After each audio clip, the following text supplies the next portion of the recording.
Dans cette vidéo, nous allons voir l'interface Canva parce que c'est l'application que nous allons travailler beaucoup plus par rapport à d'autres applications.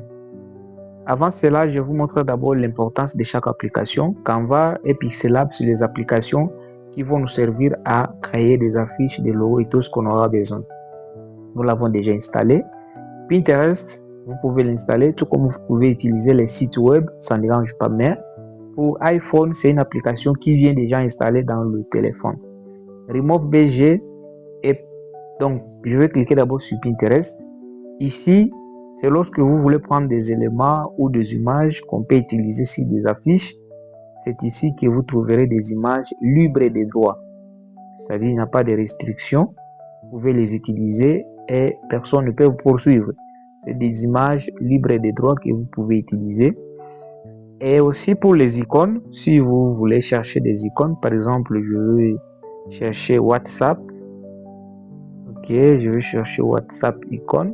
Je vais juste partir là-bas et on va me proposer les icônes de WhatsApp.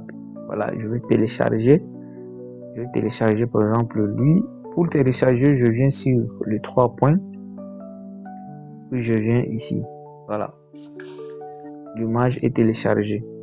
BG, c'est maintenant l'application qui va nous aider à enlever l'arrière-plan des images qu'on a téléchargées sur Pinterest pour les rendre sans arrière-plan ou en mode transparent. Voilà, la connexion n'est pas du tout bonne, sinon j'allais vous montrer. On va arriver avec le temps. Laissons d'abord découvrir l'interface de Canva. Voici à quoi ressemble Canva lorsque vous l'ouvrez pour la première fois. Nous avons déjà créé le compte et quand vous l'ouvrez, vous allez voir ça. Pour la première fois, ça va être du chinois, mais grâce à cette formation, vous allez comprendre tout ceci. Tout ça, c'est des modèles que l'application vous propose.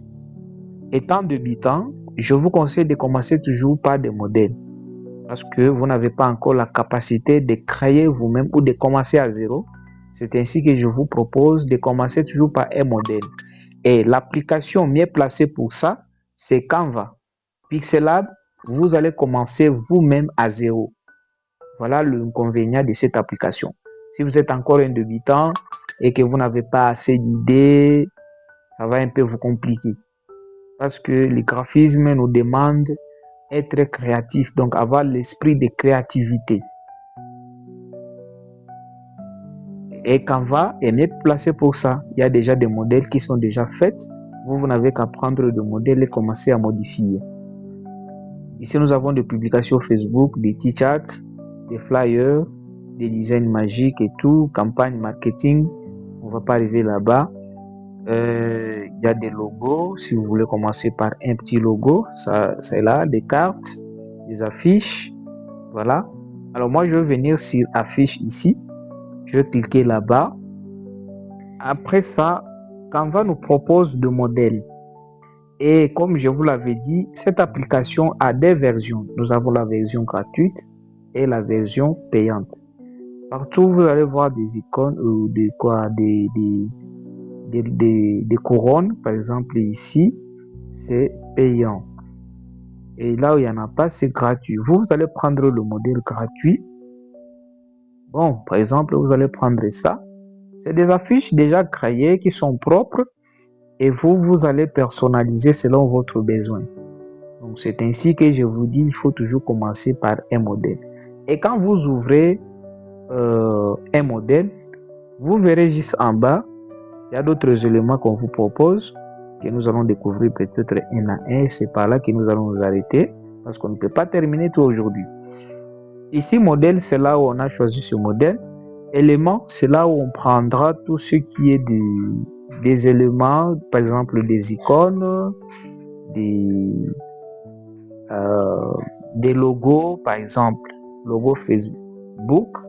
Si vous ne trouvez pas le modèle ici ou l'élément par ici, vous allez faire une recherche. Par exemple, Facebook logo. Tapez tout simplement le nom de l'élément que vous cherchez. Vous allez le voir ici et puis vous cliquez sur la flèche ici.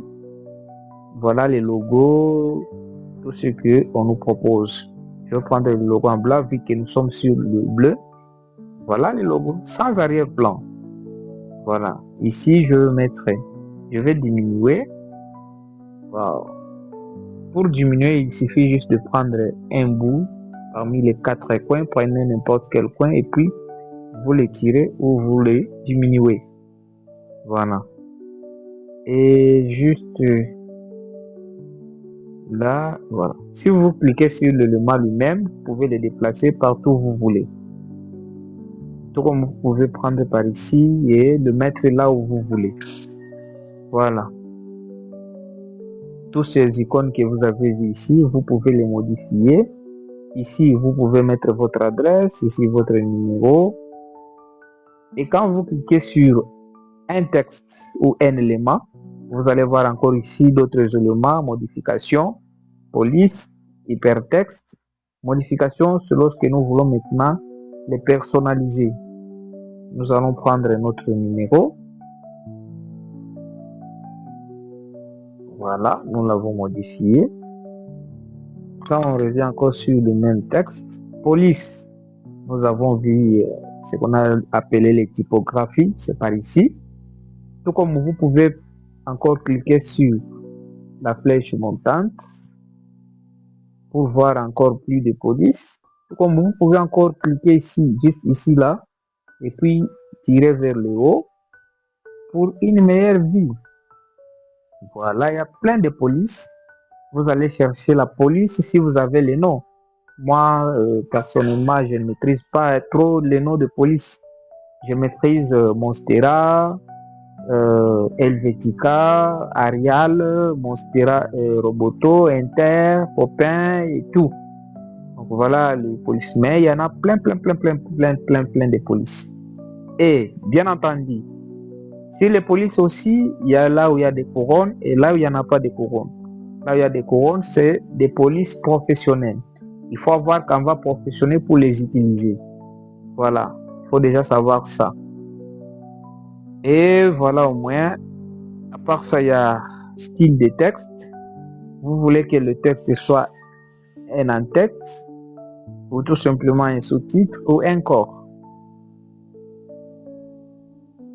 Nous avons la taille. Ici, c'est lorsque vous voulez diminuer ou agrandir. Si vous déplacez vers la droite, vous agrandissez. Déplacez vers la gauche, vous diminuez le texte. Tout comme vous pouvez placer sur le plus ou sur le moins. Donc voilà au moins. Et en dehors de ça, nous avons couleur. Nous avons parlé des couleurs. Si vous voulez changer la couleur de votre texte, vu que l'arrière-plan est en bleu, on peut laisser sur le blanc. Nous avons parlé de la notion de couleur. Comme vous avez vu même, la fiche ici a été choisie avec des bonnes couleurs. Et vous avez vu qu'elle est vraiment belle. Ce qui a donné la beauté, c'est le choix de couleurs, le choix de police et le mise en page. Ils ont respecté le mise en page. Il n'y a pas de débordement. Ici aussi, même si on imprime cette affiche, il n'y aura pas de coupure. Donc, voilà au moins ce que je voulais vous parler aujourd'hui.